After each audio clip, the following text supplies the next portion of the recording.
So the book has been out 3 years now. How has the reaction of the reader surprised you?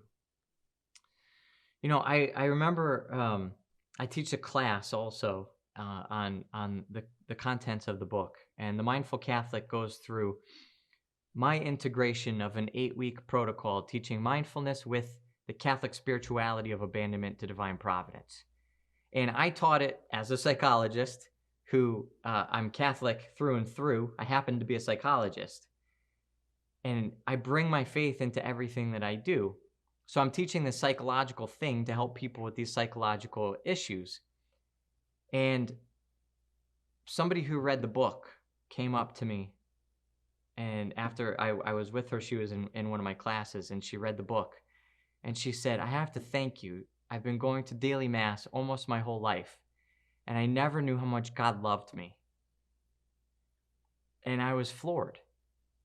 And I knew this person. She was from the local community. So like I knew she went to daily mass, like very, very holy person. But she never connected the dots to her emotional life and her own psychology. So she did all the right things. She prayed all the right prayers. She was a virtuous person, but she wasn't receiving what God actually wanted us to receive. And that floored me. At that moment, I knew that I will give the rest of my life to this. There's nothing else that matters. If I could have any small sliver of a part in helping somebody receive the love of God like that, sign me up. I'm all in. So for someone who's never heard of, the concept of mindfulness, what is mindfulness? Yeah, so it's very simple. It's a way of paying attention to the present moment. It simply means that we are in each moment with our five senses telling our brain what is happening in this present moment. But we also have a sixth sense, which is working with our imagination, coming from our imagination. We can step out of this present moment. And much of our life, because of the habituation, because of that autopilot, because we're trying to conserve resources, we are shooting out of this present moment. And we're going to things in the past, we're going to things in the future. So what we're actually paying attention to is not this present moment, but something else. So mindfulness is learning the practice of turning our mind's attention, our focus, back onto this present moment. And it's a way of going through the protocol, is a way of understanding these different facets of how God made our mind, and then how we can actually gain some control over it. So if every reader was going to take just one thing away from the book, what is the one thing you'd like them to take away? Oh boy. What I believe is the most important thing is that we should feel loved by God. And he made us to feel his love. And if we don't feel his love, there's something more that we can do. And it comes from looking inside, from self-awareness, from understanding the way he made us. It is turning towards the present moment. That's part of it. It's really only the beginning. There's a lot more to come after that. But that's the beginning. Receiving his mercy in a way that most people have not actually experienced. The subtitle of the book is Finding God One Moment at a Time. How much is the problem that people think they found God and, they have a binary understanding of that, and that's done and they've moved on to the next thing? Absolutely. That's one of the most defensive parts of people in the church, is because they think they have the answer already. They think they found the answer. And as far as the magisterial teaching and believing what the church believes, of course they found the answer. But experiencing a relationship with God is something that they don't have any experience of. And so it's that humility to say, I might know what's true, but I'm not actually living according to that truth yet. And it doesn't mean that they're out sinning. It means they're not experiencing the joy that God created us to experience being in relationship with him.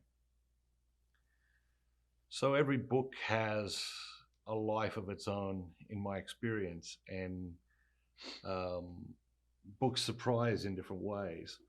One of the things that has surprised me about this book is how many people have told me it's helped them sleep better.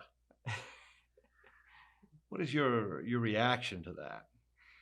Yeah, I think sleep is one of those things that we don't pay enough attention to, but it has such a dramatic effect on our life. There was an actress, I think, who said in an interview, "In the end, winning is having a good night's sleep." Mm.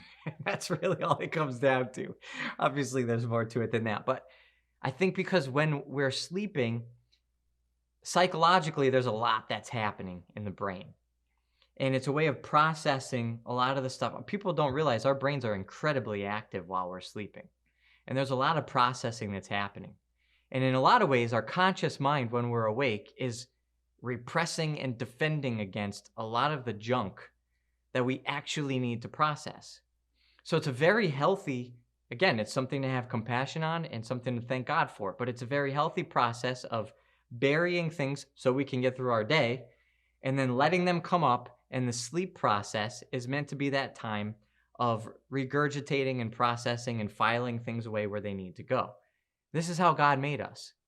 But if we are not doing what we're made to do during the day when we're awake, it's going to affect what's happening in our brains at night. And what happens is we don't know how to actually have peace during the day. And that means that the same sort of structure, that same function of protection and restoration is getting totally thwarted and thrown off track. And so then we can't sleep. Mm. And then we're awake or we're ruminating or we're having a bad night's sleep or all these other things end up happening. So through the Mindful Catholic, people are learning how to connect their faith to their emotional life, to live during the day with peace that allows you to think about and do the things you need to do, attend to the things you need to do when you're awake. And that allows you to go into that deep sleep where you let your unconscious mind do what it needs to do. So as you go through the book, I think there's some epic themes, the present moment, mindfulness, unconsciousness. Another one of those epic themes in the book, I think, is freedom. How did you arrive at your conception of freedom as you presented in the book?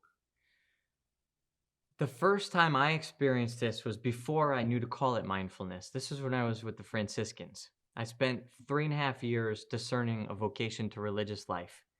And I had my own hang-ups, I had my own stuff, and then I discerned the religious life as my path.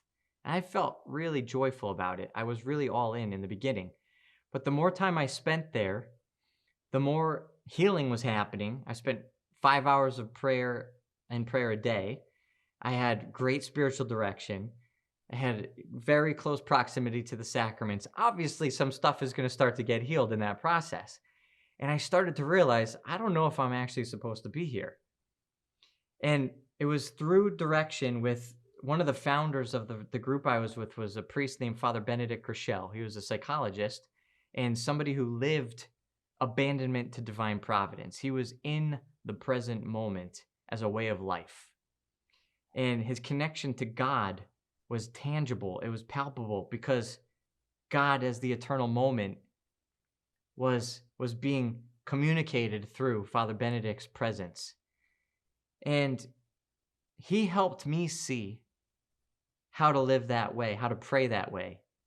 At least when I wanted to, when I tried to, he showed me how I wasn't doing that. And by entering into the present moment in that way, that healing took full effect.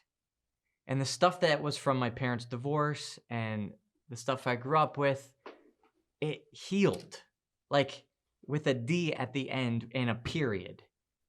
And I was free in a way that I was so happy to discover my true vocation.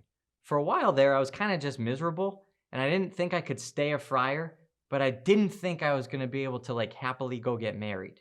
I felt disappointed in myself. I felt like I missed God's calling, like I did something wrong. But it was through that practice of the present moment, what I came to understand psychologically was actually mindfulness. with the Holy Spirit and with a relationship with God there, that all of that opened up and I could see and feel how much God loved me.